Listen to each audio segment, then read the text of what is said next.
Capítulo 18. Os polvos.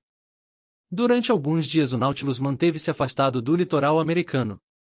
Embora, evidentemente, não pretendesse atravessar as águas do Golfo do México ou do Mar das Antilhas, não teria faltado água sobre sua quilha, uma vez que a profundidade média desses mares é de 1.800 metros.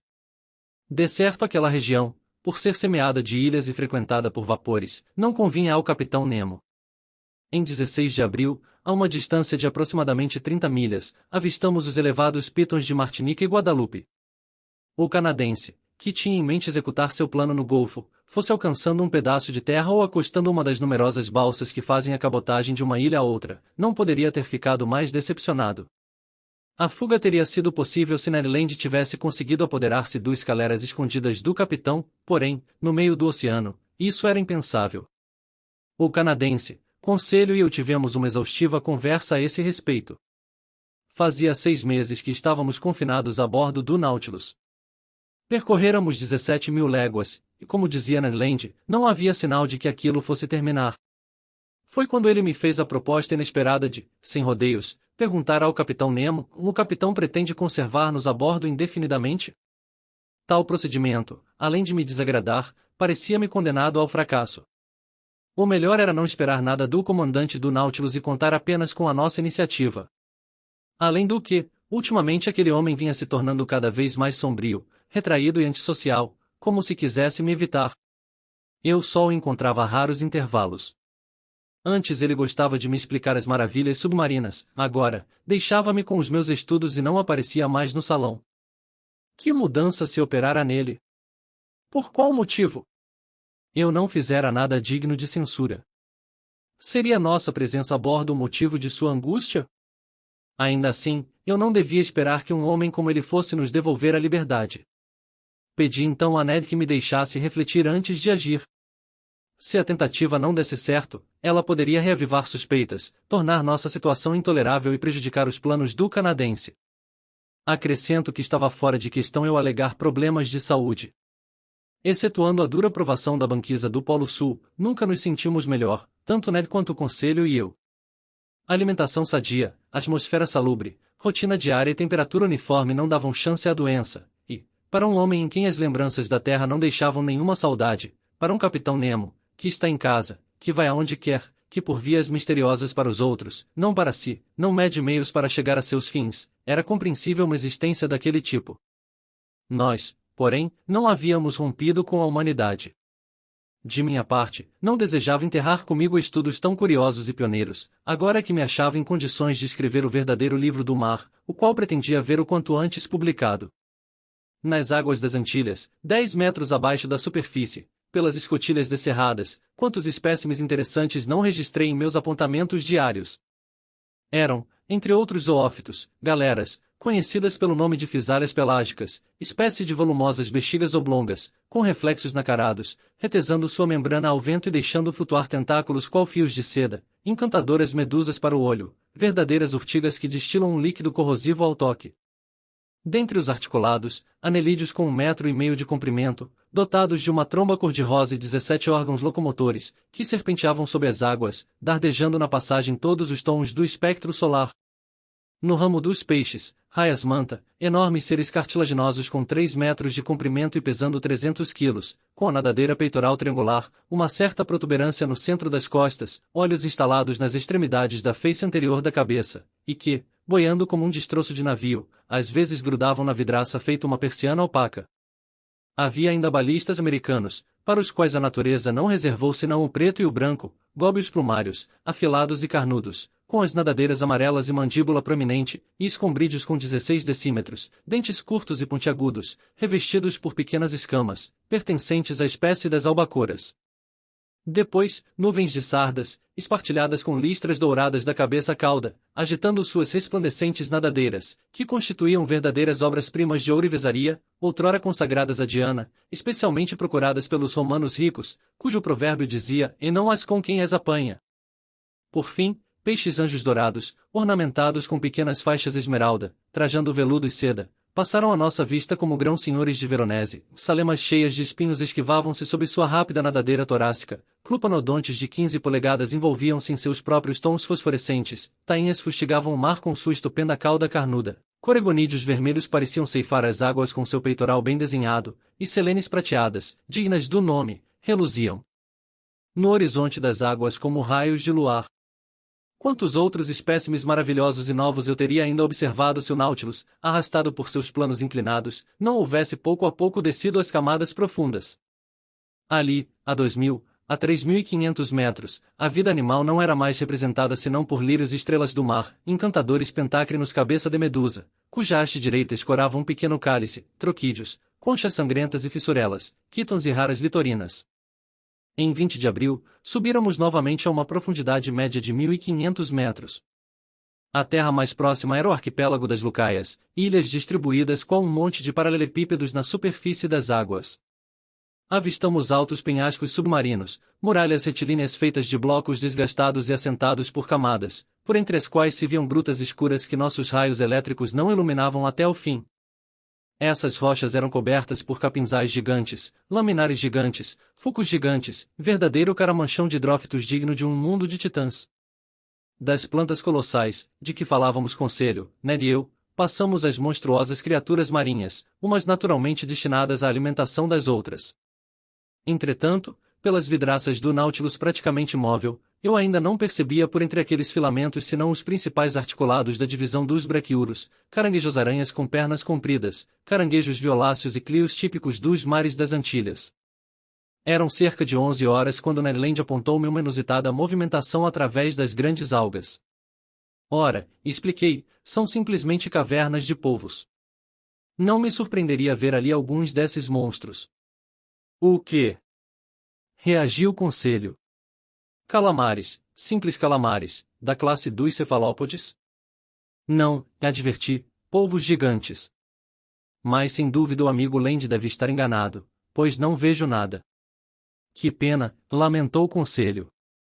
Eu gostaria de ficar cara a cara com um desses polvos de que tanto ouvi falar e que podem arrastar navios para o fundo dos abismos. Essas bestas são conhecidas como Krak ou não passam de cracas, completou ironicamente o canadense. Krakens, corrigiu o Conselho, terminando sua frase sem se preocupar com a piada do companheiro. Nunca me farão acreditar na existência desses animais, rebateu Ned Land. Por que não? Inflamou-se o Conselho. Não acreditamos no narval do patrão? Eu estava errado, Conselho. Isso mesmo. Mas outros certamente continuam acreditando, insistiu Ned. É provável. De minha parte, porém, estou firmemente decidido a não aceitar a existência desses monstros até que eu possa dissecá-los com as minhas próprias mãos. Quer dizer que o patrão não acredita em polvos gigantes? Ora, quem diabos acredita? Exclamou o canadense. Muita gente, amigo Ned. Pescadores, não. Cientistas, talvez. Agora, ouçam, disse Conselho com a expressão mais séria do mundo. Lembro-me perfeitamente ter visto uma grande embarcação arrastada sob as águas pelos tentáculos de um cefalópode. Viu mesmo? Perguntou o canadense. Sim, Ned. Com seus próprios olhos? Com meus próprios olhos. Onde, por favor? Em Saint-Malo, afirmou Conselho, imperturbável. No porto? Ironizou Ned Land. Não, numa igreja, respondeu o Conselho. Numa igreja! Exclamou o canadense. Exatamente, amigo Ned. Era um quadro representando o tal do polvo. Essa é boa. Admitiu Ned, caindo na risada. O senhor Conselho me fez de bobo. Na verdade, intervim, Conselho tem razão. Ouvi falar desse quadro, mas o tema que ele representa é tirado de uma lenda, e vocês sabem o que devemos pensar das lendas quando o assunto é história natural. Aliás, em se tratando de monstros, tudo que a imaginação quer é devagar. Não somente há quem diga que esses povos são capazes de arrastar navios, como Olaus Magnus fala de um cefalópode com 1,5 km de comprimento, que mais parecia uma ilha que um animal. Conta-se também que certo dia o bispo de Nidros ergueu um altar numa pedra imensa e que, terminada a missa, a pedra saiu andando e voltou ao mar. A pedra era um polvo. Isso é tudo? Perguntou o canadense. Não, prossegui. Outro bispo, Pontopida de Bergen, também fala de um povo sobre o qual seria possível manobrar um regimento de cavalaria. Batiam bem, os bispos de antigamente. Comentou Ned Land.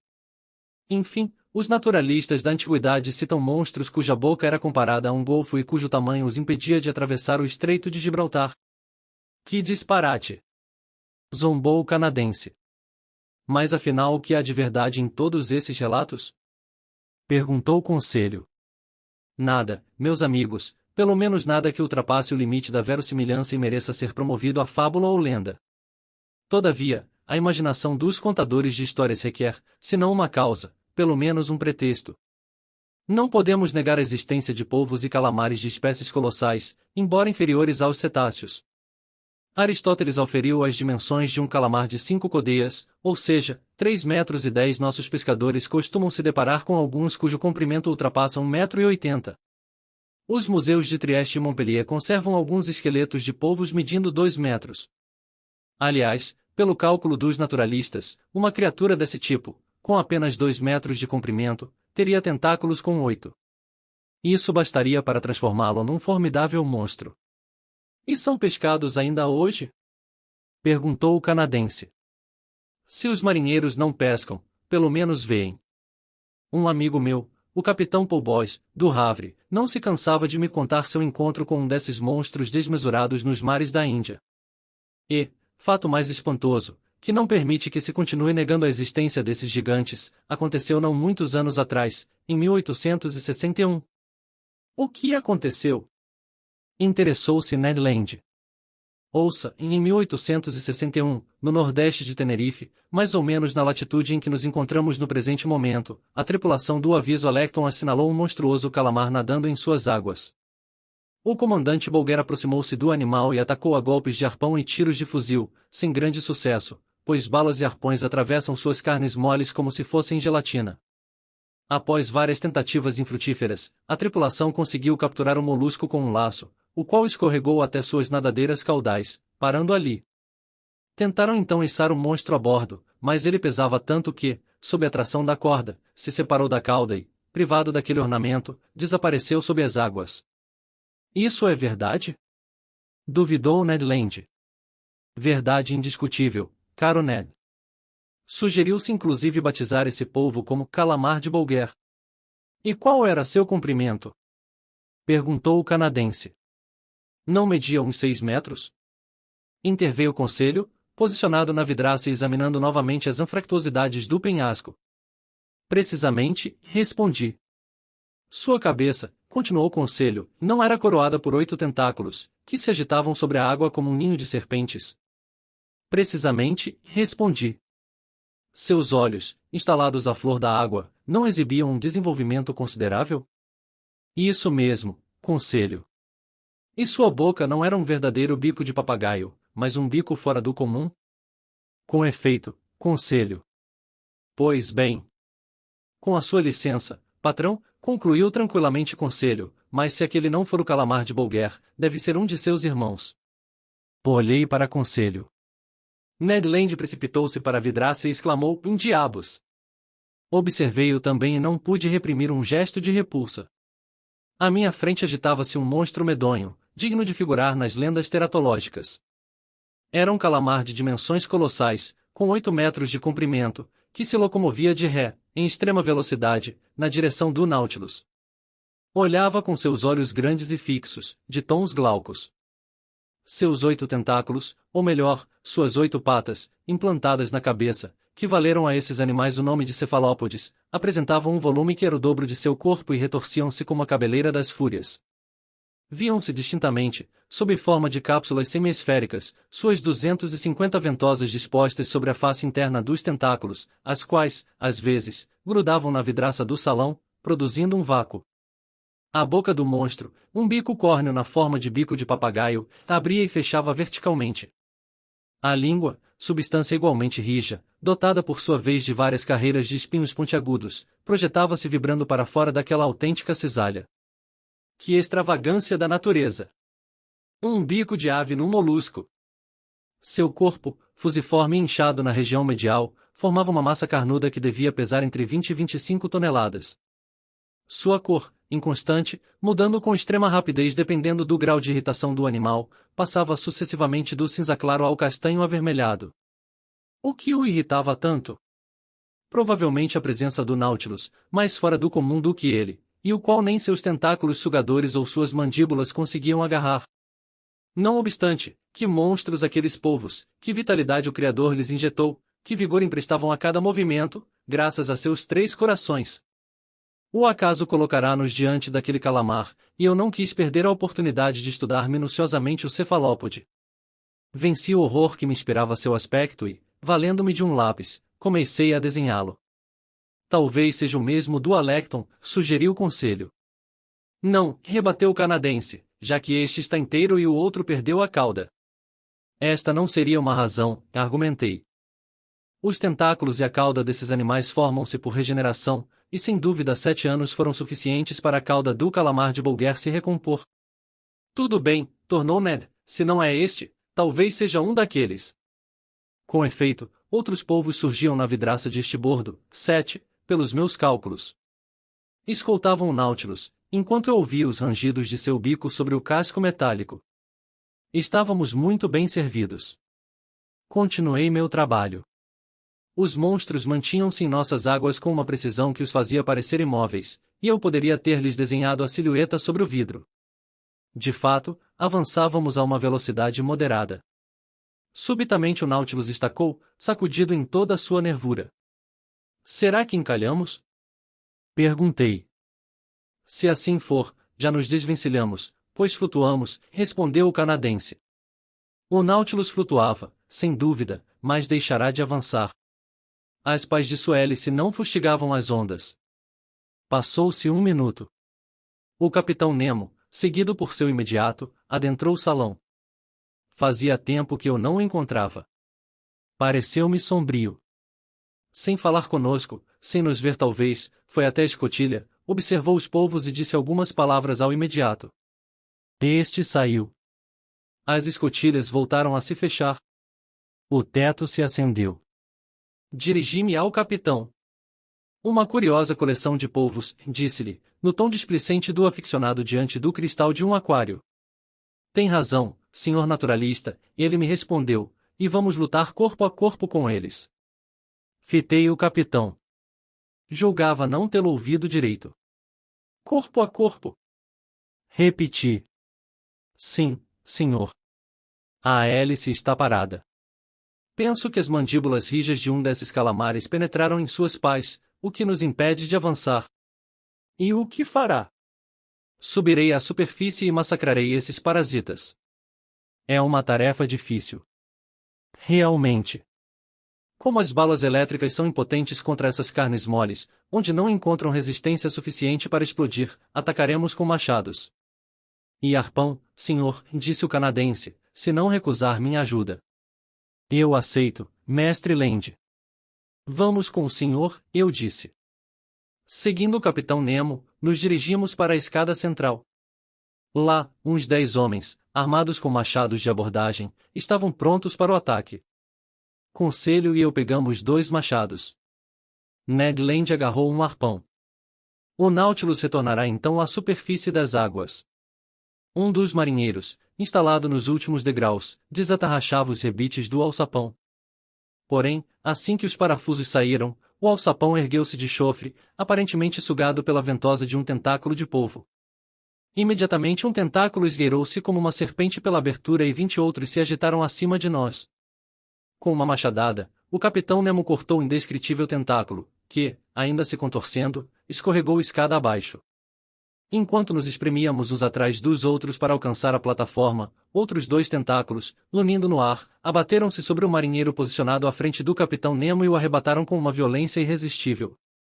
O capitão Nemo deu um grito, lançando-se para o lado de fora. Corremos atrás dele. Que cena! O infeliz, agarrado pelo tentáculo e preso por suas ventosas, era balançado no aral capricho da imensa tromba. Estertorava, sufocava, gritava em socorro. Socorro! Estas palavras, pronunciadas em francês, causaram-me profundo estupor. Eu tinha então um compatriota a bordo, mais de um talvez. Aquele clamor dilacerante não sairá de meus ouvidos pelo resto da vida. O infeliz estava perdido. Quem poderia arrancá-lo do poderoso abraço? Nesse meio tempo, o capitão Nemo precipitara-se sobre o polvo e, com uma machadada, decepara-lhe outro tentáculo. Seu imediato lutava furiosamente contra outros monstros, que rastejavam sobre os flancos do Nautilus. A tripulação batia-se a golpes de machado. O canadense e eu espetávamos nossas armas naquelas massas carnudas. Um forte cheiro de almíscar impregnava o ar. Era horrível.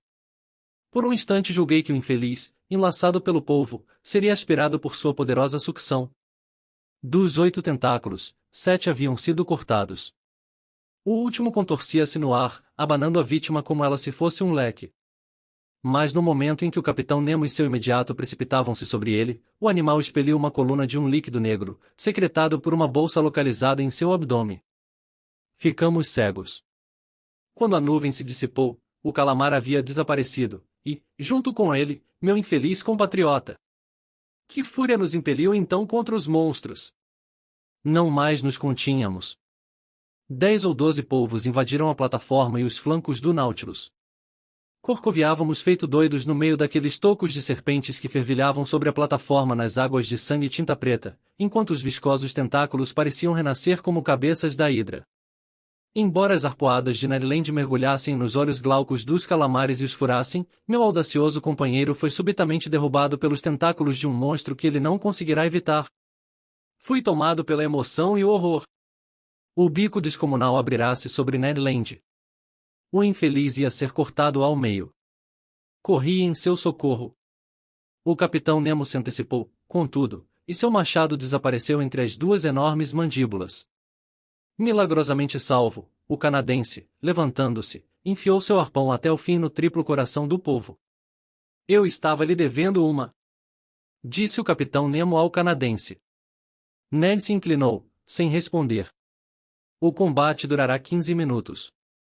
Os monstros, vencidos, mutilados, mortalmente feridos, terminaram por nos abandonar e desapareceram sob as águas. O capitão Nemo, respingado de sangue e imóvel próximo ao farol, observava o mar que engolira um de seus companheiros. Grossas lágrimas escorriam de seus olhos.